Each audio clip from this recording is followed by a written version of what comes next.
Kerala festival coordination Thrithala മേഖലാ കമ്മിറ്റിയുടെ 1ാം വാർഷിക പൊതുയോഗം നടത്തി. സർക്കാർ അനുശാസിക്കുന്ന രീതിയിൽ സുരക്ഷാ ക്രമീകരണങ്ങളും പരിരക്ഷയും സമയാസമങ്ങളിൽ തരപ്പെടുത്തി കൊടുക്കുകയും ഉത്സവപ്പറമ്പുകളിൽ കച്ചവടക്കാർ, ആനത്തൊഴിലാളികൾ, മറ്റ് കലാകാരന്മാർ എന്നിവരുടെ തൊഴിൽ സുരക്ഷ ഉറപ്പുവരുത്തുന്നതിനുമായി ഉത്സവപ്രേമികൾ ഉൾപ്പെടെ എല്ലാ വിഭാഗത്തിലുള്ളവരെയും ഉൾപ്പെടുത്തിയാണ് കേരള ഫെസ്റ്റിവൽ കോർഡിനേഷൻ കമ്മിറ്റി രൂപവൽക്കരിച്ചിട്ടുള്ളത്. സംഘടനയുടെ കീഴിൽ എലഫന്റ് റെസ്ക്യൂ ഫോഴ്സ് എന്ന പേരിൽ പ്രത്യേക പരിശീലനം നേടിയ 15 വളണ്ടിയർമാരടങ്ങുന്ന സുരക്ഷാ സേനയും അടിയന്തര ഘട്ടത്തിലെത്തുന്നതിനാവശ്യമായ ആംബുലൻസ് സൗകര്യങ്ങൾ എന്നിവയും തയ്യാറാക്കിയിട്ടുണ്ട്. ചാലിശ്ശേരി മുലയമ്പറമ്പത്തുകാവ് ക്ഷേത്രം ഹാളിൽ നടന്ന യോഗം Guruvayur Devaswom board chairman doctor VK. Vijayan ഉദ്ഘാടനം ചെയ്തു. തൃത്താല മേഖലാ പ്രസിഡന്റ് ടി.വി. മുകുന്ദൻ അധ്യക്ഷത വഹിച്ചു.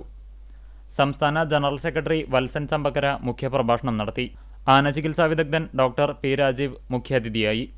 ചടങ്ങിൽ തിമില കലാകാരൻ കലാമണ്ഡലം ചന്ദ്രൻ, ആനപ്പുറം കലാകാരൻ കറുത്തേടത്തുമന മണികണ്ഠൻ എന്നിവരെ ആദരിച്ചു.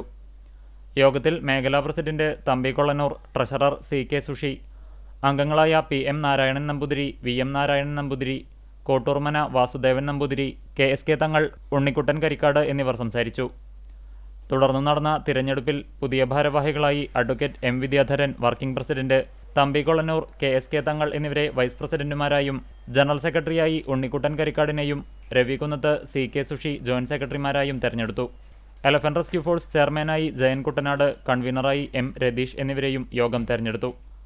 ആരാധനാലയങ്ങളിൽ പരമ്പരാഗതമായ രീതിയിൽ ആചാരങ്ങളുടെയും അനുഷ്ഠാനങ്ങളുടെയും നടന്നുവരുന്ന ഉത്സവങ്ങൾ, ആഘോഷങ്ങൾ, നേർച്ച എന്നിവ സുഗമമായി നടത്തുന്നതിന് സർക്കാർ സൗകര്യങ്ങളൊരുക്കി തരണമെന്ന് തൃത്താല മേഖല വാർഷിക പൊതുയോഗം പ്രമേയത്തിലൂടെ ആവശ്യപ്പെട്ടു.